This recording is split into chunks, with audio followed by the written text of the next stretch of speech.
ඔයා හිතනවද subscribe වැඩි නම් views එනවා කියලා? නෑ. මොකද 2026 algorithm එක එහෙම වැඩ කරන්නේ නෑ. එහෙම වැඩ කරන්නේ නෑ.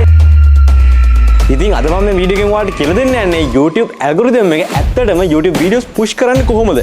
Watch time, CTR, audience reaction, hook එක මෙන්න මේ දේවල් අද වීඩියෝ එකේදී මම ඔයාලට simply කියලා දෙනවා. ඉතින් මේ වීඩියෝ එක සම්පූර්ණයෙන් බලනවා කියන්නේ ඔයාගේ YouTube channel එකක් grow කරගන්න හරියනම් වීඩියෝ එක තමයි දැන් මේවා බලන්න යන්නේ. එනදී තාත් කතා කරලා ඉන්න ඕනේ නැහැ. දැන් මේ පාරේ like button press කරලා දාන්න like එකක් එන තාත් කතා නොකර අපි යන් වීඩියෝ එකට.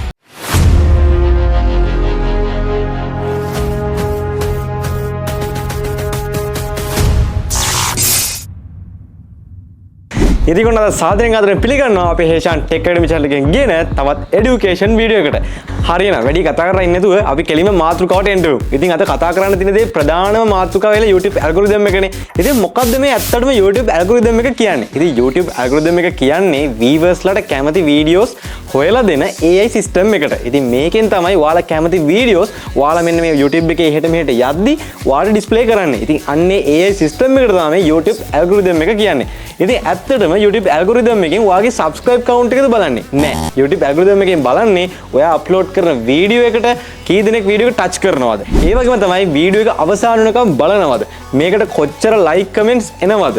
ඒ වගේම තමයි ඔයාගේ මේ වීඩියෝ එකට කොච්චර දෙනෙක් enjoy කරනවද මේ වීඩියෝ එක? මේ වීඩියෝ එකෙන් කොච්චර watch time එකතු වෙනවද? මෙන්න මේ කිව්ව දේවල් ටික තමයි මෙන්න මේ algorithm එකෙන් බලන්නේ. ඉතින් algorithm එකට තේරුනොත් එහෙම මෙන්න මේ දේවල් ටික ඔක්කොම ඔයාගේ වීඩියෝ එකෙන් හම්බෙනවා කියලා ඔයාගේ වීඩියෝ එක නිකම්ම push කරලා උත් දෙනවා. ඉතින් අන්න ඒකයි YouTube algorithm එකෙන් කරන දේ. ඉතින් එතකොට මෙතනදී අපිට subscribe count එක ගොඩක් වෙනවද? නෑ. subscribe count එක අදාළ වෙන්නෙම නෑ. ඉතින් algorithm එක බලන්නේ අන්න අර දේවල් ටික. ඔයාගේ වීඩියෝ කොච්චර touch කරනවද? මේකෙන් කොච්චර watch time එනවද? කී දෙනෙක් මේ වීඩියෝ එක අවසානකම් බලනවද? මේ වීඩියෝ එක like comments කරනවද? ඔන්න ඔය දේවල් ටික තමයි මෙන්න මේ algorithm එකෙන් බලන්නේ. ඉතින් ඔය දේවල් ටික තියෙනවා නම් subscribe අදාළම නෑ. දෙවෙනි එක CTR. ඉතින් මොකද්ද මේ CTR එක කියන්නේ? දැන් මම ඔයාලට සරලව තේරෙන සිංහලෙන් කියලා දෙන්නම්. මොකද්ද මේ ඔයාගේ වීඩියෝ වලට බලපාන CTR එක කියලා. ඉතින් CTR කියන්නේ click through rate. ඒ කියන්නේ ඔයාගේ thumbnail එක 100 දෙනෙක්ට පෙන්නුවාම කී දෙනෙක් මේ වීඩියෝ එක ටච් කරලා බලනවද කියන percentage එක. ඉතින් ඔන්න ඔකට තමයි click through rate. එහෙම නැත්නම් CTR එක කියලා කියන්නේ. ඉතින් ඔයාගේ CTR එක වැඩි වෙන්න ප්‍රධානම හේතු තුනක් තියෙනවා. මෙන්න මේ තුන තියෙනවා නම් ඔයාගේ CTR එක වැඩි වෙනවා. CTR එක වැඩි වෙනවා කියන්නේ ඔයාගේ videos viral වෙනවා, ඔයාට subscribers වෙනවා, ඔයාගේ channel එක grow වෙනවා. channel එක grow වෙනවා කියන්නේ ඔයාට මොනවද? monetize වලින් සල්ලි හම්බ වෙනවා. ඉතින් CTR එක වැඩි කරගන්න නම් ප්‍රධාන දේවල් තුනක් තියෙනවා. ඔයාගේ video ඉස්සලම දකින්න ඇතුළේ content එක නෙමෙයිනේ. ඔයාගේ මිනිස්සෙක් video එක දැකලා ඉවරලා click කරන්න නම් CTR එක වැඩි වෙන්න නම් ඔයාගේ අනිවාර්යෙන් තියෙන්න ඕන crazy thumbnail එකක්, crazy title එකක්, clear topic එකක්. මෙන්න මේ තුන තියෙනවා නම් අනිවාර්යෙන් ඔයාගේ CTR එක වැඩි වෙනවා. ඔයාගේ video එකට views එනවා, ඔයාගේ video එක reach වෙනවා. ඉතින් මේ තුන අනිවාර්යෙන් තියෙනවා. ඉතින් මේක දැන් මේ CTR එක කියන එක තවදුරටත් පැහැදිලි වෙන මම ඔයාලට උදාහරණයක් කියන්නම්. එක උදාහරණයක් විදිහට ගත්තොත් එහෙනම් ඔයා හිතන්නකෝ ඔයාලා දැන් කැමරා එකක් buy කරනවා. මෙන්න මේක ගැන තමයි දැන් ඔයා වීඩියෝ එක දාලා දෙන්නේ. ඉතින් මේකේ ඔයා title එක විදිහට දානවා මගේ අලුත් කැමරාව. එහෙම නැත්නම් ඔයා දැන් මේකම දානවා මම කියන්නම් CTR එක වැඩි වෙන්න මෙන්න මේ විදිහට. දැන් ඔයා සාමාන්‍යයෙන් දාන්නේ මගේ අලුත් කැමරාව කියලා. එක්සැම්පල් එක මම කියන්නේ. හරිද? හිතන්නකෝ ඔයා ඒකම මේ විදිහට දැම්මා කියලා. මගේ අලුත් කැමරාව හින්දා මගේ වීඩියෝ වලට වෙච්ච වෙනස්කම. අන්න ඒ වගේ එකක් දැම්මොත් එහෙම ඔයා මොකද හිතන්නේ? දැක්කද? අන්න ඒකයි ඒක වෙනස. ඉතින් ඔයා අර වගේ එකක් දානට වඩා මෙන්න මේ වගේ ටයිටල් එකක් දැම්මොත් ඒක හිතා ගන්න බැරි වෙන විදිහ එකක්. මොකද්ද මේ තියෙන්නේ කියලා එකක් වගේ හිතන විදිහට දැම්මොත් ඔයාගේ CTR එක වැඩි වෙනවා. ඉතින් අන්න එකයි කියන්නේ ඔයාගේ වීඩියෝ වලට දාන ඔයාගේ ටයිටල් එක, ඔයාගේ thumbnail එක, ඔයාගේ topic එක මෙන්න මේ හැම දෙයකින්ම ඔයාගේ වීඩියෝ එකේ CTR එක තීරණය වෙනවා. ඉතින් අනිවාර්යෙන් ඒකත් හදාගන්න ඕන. හරි ඉතින් part 3 ඔයාගේ වීඩියෝ එක තවත් reach වෙන්න බලපාන ප්‍රධාන සාධකය තුන්වෙනි සාධකය. මේක තමයි most important එක. audience retention එක. ඉතින් audience retention එක කියන එක තමයි ඔයාගේ වීඩියෝ එකේ most important part එක. ඒක හිතන්නකෝ ඔයාගේ වීඩියෝ එක අප්ලෝඩ් කරාට පස්සේ මිනිස්සු මේ වීඩියෝ එක completely බලනවද කියලා YouTube එක බලනවා. ඉතින් ඔයාගේ වීඩියෝ එක completely බලනවා නම් YouTube එක හිතනවා this content its value. ඉතින් ඔයාගේ content එක හොඳට මේ මිනිස්සු අවසානටකම් බලනවා නම් YouTube එක හිතනවා ඔයාගේ content එක ඇත්තටම value content එකක් කියලා. ඉතින් ඒකෙන් හින්දා එතකොට YouTube එක විසින්ම ඔයාගේ වීඩියෝ එක තවත් මිනිස්සුන්ට බලන්න push කරනවා. හරි ඉතින් දැන් ඔන්න ඔයාට මගෙන් අහන්න පුළුවන් හරි හේෂන් අපි චුට්ටක් කියන්නකෝ audience retention එක වැඩි කරගන්න tips ටික. හරි දැන් මම කියලා දෙන්න යන්නේ අන්න ඒ වගේ tips ටික. ඉතින් audience retention එක වැඩි කරගන්න නම් ඔයාට කරන්න තියෙන ප්‍රධානම දේවල් ටිකක් තියෙනවා. ඉතින් දැන් මම ඒ ටික ඔයාලට කියලා දෙන්නම්. දැන් ඔයාලා බලන්න ඔයාලා YouTube එකේ බලද්දි ගොඩාක් viewers ලා වැඩි subscribe වැඩි ලොකු channel වල මෙන්න මේ දේවල් ටික නැද්ද කියලා. ඔයාගේ වීඩියෝ එක පටන් ගද්දී පළවෙනි තප්පර 5 boring වෙන්න දෙන්න එපා. ඒක හොඳට active එකේ ගන්න. හරිද? අන්න ඒක අනිවාර්යෙන් කරන්න ඕන. ඒ වගේම තමයි ඔයාගේ වීඩියෝ එක පටන් ගද්දී පොඩි zoom effect ටිකක් දාන්න පළවෙනි ටිකේ. ඒ වගේම තමයි ඊළඟට ඔයා බලන්න ඕන දේ තමයි ඔයාගේ වීඩියෝ එකේ intro එක තියෙනව නේද? intro එක boring වෙන්න දෙන්න එපා. ගොඩාක් දික් වෙන්න දෙන්නත් එපා. shortly බලන්න ආසීතන විදිහේ ලස්සන intro එකක් හදාගන්න. ඒකත් අනිවාර්යෙන් කරන්න ඕන දෙයක්. ඒ වගේම තමයි මේ වීඩියෝ එකේ cuts දානව නේද? ඒ cuts ටික පළවෙනි ටිකේ ඒවා දාන cuts ටික ළඟ cuts ටික දාගන්න. ඒක fast cut ගොඩක් වෙලා යන්නේ නැති වෙන්න fast cut ටිකක් දාලා ඉවරලා හොඳ sound effect ටිකක් කේටියකට දාලා ඉවරලා ඔයාගේ intro එක හරි ලස්සනට පටන් ගන්න. එතකොට බලන්න ගන්න වීවට වීඩියෝ එකේ රැඳිලා ඉන්න හිතෙනවා. එතකොට අවසාන වෙනකම් බලන් යනවා මේ intro එකේ කියන දේත් එක්ක මොකද්ද මේ content එකේ තියෙන්නේ කියලා බලාගෙන යනවා. ඉතින් පළවෙනි ටිකේ වීව රැඳවගෙන තියාගන්න එක වීඩියෝ එකෙන් අයින් වෙන්න දෙන්නේ නැතුව ඉන්න එක අනිවාර්යෙන්ම වැදගත් දෙයක්. ඒක අනිවාර්යෙන්ම කරන්න ඕන. ඉතින් මෙන්න මේ දේවල් හරියට කරොත් එimhe ඔයාගේ වීඩියෝ එකේ audience retention එක අනිවාර්යෙන් වැඩි වෙනවා. ඉතින් අනිවාර්යෙන් මතක තියාගන්න ඔයාගේ වීඩියෝ එකේ intro එක boring වුණොත් එimhe algorithm එක විසින් ඔයාගේ වීඩියෝ එකත් ගැටට දානවා. ඉතින් අන්නේ හින්දා ඔයා අනිවාර්යෙන් මෙන්න මේ audience retention එක ගැන සැලකිලිමත් වෙන්න ඕන. ඉතින් part 4 දැන් කියලා දෙන්න යන්නේ YouTubers ලා කරන ලොකුම වැරදි ටික biggest mistakes. ඉතින් subscribe count එක විතරක් නෙමෙයි මෙන්න මේ දේවල් හින්දාත් ඔයාගේ වීඩියෝ එක reach වෙන්නේ නැහැ. ඔයා මේ කරන වැරදි හින්දා. මොනවාද මේ කරන වැරදි? biggest mistakes මොනවාද YouTubers ලා ගොඩක් කරන?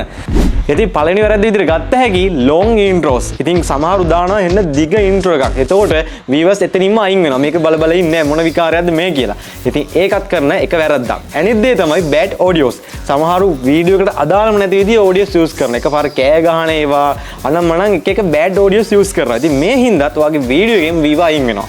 ඉතින් ඊළඟ දේ තමයි confusing thumbnails. ඒ කියන්නේ බලන viewerව confuse වෙනවා. ඇත්තම කතාව. දැන් thumbnail එකේ තියෙන එක දෙයක් ඒක බලලා තමයි touch කරන්නේ. බලපුවාම වීඩියෝ එකේ තියෙන වෙන දෙයක්. ඉතින් ඔන්න ඔය හින්දා තමයි ඒකින් හින්දාත් YouTubers ලා කරන ලොකු වැරද්දක් මේක. ඒකින් හින්දාත් viewers ලා අයින් වෙනවා. thumbnail එකේ තියෙන එක දෙයක් content එකේ කරන්නේ වෙන දෙයක්. ඉතින් අර මොකක් හරි වෙන topic එකකින් thumbnail එකෙන් viewer වරගෙන ඉවරලා වෙන දෙයක් ගැන වීඩියෝ එකේ කරනවා. ඉතින් එතකොටත් viewer බලන් ඉන්නේ නැහැ. මොකද යන්නේ එක දෙයකට viewer මේ වීඩියෝ එක බලන්න ඇතුළේ තියෙන තව දෙයක්. එතකොට viewer අයින් වෙනවා. ඉතින් මේකත් YouTubers ලා කරන ලොකු වැරද්දක්. ඒ හින්දාත් ඔයාගේ වීඩියෝස් reach කරගන්න තියා channel එක grow වෙන එක එතනින්ම නතර වෙනවා. ඒ viewerට ආයෙත් වීඩියෝ එක algorithm එකෙන් push කරලා දෙන්නේ නැහැ නේ. ගත්ත ගාම අයින් වෙනවා කියන්නේ ආයෙ එතනින් යාට ඉවරයි algorithm එක. අනිත් දේ තමයි random uploads. ඉතින් මෙන්න මේක මොකක්ද දන්නවද? random uploads කිව්වේ. ඒ කියන්නේ කිසිම දෙයක් වෙලාවක් බැලිල්ලක් අරකක් මේකක් නෑ. Tamanට හිතුණු වෙලාවට උදේ 8ටත් වීඩියෝ දානවා, රෑ 7ටත් වීඩියෝ දානවා, රෑ 10ටත් දානවා, හවසටත් දානවා, දවල්ටත් දානවා. Tamanට කැමති වෙලාවට වීඩියෝ දානවා. ඉතින් අන්න එහෙම දාන්න ගියොත් එහෙම එතකොටත් ඔයාගේ වීඩියෝ එක reach වෙන්නේ නෑ. මොකද audience එක දන්නේ ඔයා වීඩියෝ දාන වෙලාවක්වත් හරියට. එහෙනම් එක time එකක් තියාගන්න හැමදාම මෙන්න මේ විදිහට වීඩියෝ දානවා කියලා. ඉතින් ඒක වැරද්දක්. අනිත් දේ තමයි consistency එකක් නැතිකම. ඒ කියන්නේ ඔයාගේ channel එකේ ඔයා contents කරන videos upload කරන හරි පිළිවෙලක් නැතිකම. ඉතින් මේ consistency එක අනිවාර්යෙන් හදා ගන්න ඕන. මම මේ සතියේ මෙන්න මේ දිනයන් වල මෙන්න මේ වෙලාවට අනිවාර්යෙන් වීඩියෝ එකක් දානවා. අන්න ඒක හදාගෙන බලන්න ඔයාගේ videos ඔයා දන්නේම නැතුව නිකම්ම reach වෙලා උඩට එයි. ඉතින් YouTube එක ඔයාගෙන් ලොකු කැමරා වලින් quality video බලාපොරොත්තු වෙන්නේ නැහැ. clear topic එකකට හොඳ content එකක් තමයි බලාපොරොත්තු වෙන්නේ. ඔයා content එක හොඳට දෙනවද? ඔයාගේ content එක YouTube එකට value ද කියන එකයි අනිවාර්යෙන් බලන්නේ. ඉතින් ඒ දේ හරියට දෙනවා නම් ඔයාට YouTube එකෙන් grow වෙන්න පුළුවන්. පස්වෙනි එක විතර වීඩියෝ වයිරල් කරගන්න secret tag කියලා දෙන්නද? ඉතින් ඔයා හොඳට බලන්න YouTube එකේ viral වෙච්ච videos තියෙනව නේද? ඔය videos වල secret එක ඇවිල්ලා ඔය videos viral වෙන්න ඔය වීඩියෝ එකේ තියෙන editing එකම නෙමෙයි. එහෙනම් මොකද්ද? emotions. ඉතින් emotions මොකද්ද emotion එක බලපාන්නේ? ඉතින් YouTube එකෙන් හැම වෙලෙම බලන්නේ ඔයාගේ වීඩියෝ එකේ තියෙන content එකම නෙමෙයි. වීව මේ වීඩියෝ එක බලලා ඉවරලා සතුටු වෙනවා. ඉතින් ඔන්න ඔය දේ තමයි බලන්නේ YouTube එකෙන්. ඉතින් ඇල්ගොරිතම් එකෙන් බලන්නේ වාගේ මේ වීඩියෝ එක දිගටම බලන් ඉන්නවද? ඒ කියන්නේ මේ මං කිව්ව දේවල් හැමදේම අර මම මුලින් කියන් ආපු දේවල් එක්ක සම්බන්ධ වෙනවා. ඉතින් ඒ දේවල් ටික හරියට කරන් ආව නම් මෙන්න මේ emotions කියන දේ අනිවාර්යෙන්ම වාගේ වීඩියෝ එකෙන් බලා ගන්න පුළුවන් වෙනවා. ඒ කියන්නේ වා වීඩියෝ එකේ හරියට content එක මම කිව්වා වගේ කරන් ආව නම් ඒ කියන්නේ වාගේ content අනුව එක වෙනස් වෙනවා. සමහර content අනුව විව සතුටු වෙනවා. සමහර ඒ වගේ surprise වෙනවා. සමහර ඒ වගේ serious වෙනවා. ඒ වගේ සමහර ඒ වගේ කට්ටිය inspire වෙනවා. ඉතින් මෙන්න මේ දේවල් වෙනවා නම් හරියට YouTube එකෙන් ඒ videos push කරලා දෙනවා.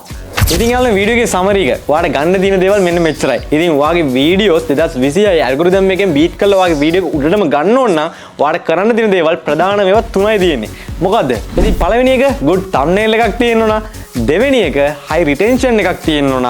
ඉතින් තුන්වෙනි එක තමයි ස්ට්‍රෝං හුක් එකක් තියෙනවා. ඉතින් මෙන්න මේ දුර තියෙනවා නම් ඔයාගේ channel එක පොඩි channel එකක් වුණත් subscribe ගන්න අදාළම නැහැ. ඔයාගේ වීඩියෝ එක 2026 මේ දැන් ඇල්ගොරිතම් එක වැඩ කරන විදිහත් එක්ක ඔයාගේ වීඩියෝ එක උඩටම අරන් දෙනවා. ඉතින් මේ විදිහට ඔයාගේ වීඩියෝස් viral ලවා ගන්න ඕන නම් ඔයාට YouTube එකේ හොඳට draw වෙන්න ඕන නම් දැන් මම මේ වීඩියෝ එකේ කිව්ව දේවල් ටික හොඳට අහගෙන ඉවරලා මෙන්න මේ දේවල් ටික හරියට කරගන්න. මම මේ කිව්ව දේවල් එකේ steps follow කරලා ඉවරලා ඔයා content create කරොත් එහෙම ඔයාට පුළුවන් ඉතාමත් ඉක්මනින් YouTube එක කරා grow වෙන්න. ඉතින් මම මේ කියලා දෙන දේවල් ඇත්තද කියලා ඔයාට check කරගන්න පුළුවන් YouTube එකේ හේෂාන් vlogs කියලා search කරලා බලන්න. ඉතින් අපේ හේෂාන් vlog YouTube channel එකට ගිහින් බැලුවොත් එහෙම ඔයාට මම මේ කියලා දෙන දේවල් ඇත්තද කියලා check කරගන්න පුළුවන්. ඉතින් කොහොමද තකනා වීඩියෝ එක? ඉතින් මම හිතනවා තකනා වීඩියෝ එකත් ඔයාලට අනිවාර්යයෙන්ම වැදගත් වෙනද කියලා. ඉතින් අද කරන වීඩියෝ එක වැදගත් වුණා නම් අනිවාර්යයෙන්ම වීඩියෝ එක like එකක් දාන්න. ඉතින් තාමත් අපේ හේෂාන් ටෙක් එකඩමි මෙන්න මේ education channel එකට අලුත් කෙනෙක් නම් පාරකින් subscribe button එක click කරලා ඊට ඇවිත් bell icon එකත් all press කරලා තියාගන්න. අමතක කරන්න එපා. ඒ වගේම තමයි වීඩියෝ එක ගැන දැක්ක දේවල් කියන්න තියෙන දේවල් ඔයාට අහන්න තියෙන දේවල් මේ හැමදේම පාලින් කමෙන්ට් එකක් දාගෙන යන්නත් අමතක කරන්න එපා. එහෙනම් ඉතින් අපි ආයෙත් දවසක ඉතාමත් ඉක්මනින් මේ වගේ තවත් education video එකකින් හම්බෙමු. එතකන් ගිහින් නම් අපි අලුත් හැමෝටම ජය වේවා. Alut magana Isieka ko phone ekak Software navinakam Ikmanin karana alut madeval Tech tricks ekak Heshan technique Tech hacks gadgets balanna inna Hishan technique Kobat pala ortu inna Balanna karmadila Hishan technique Obetek kamana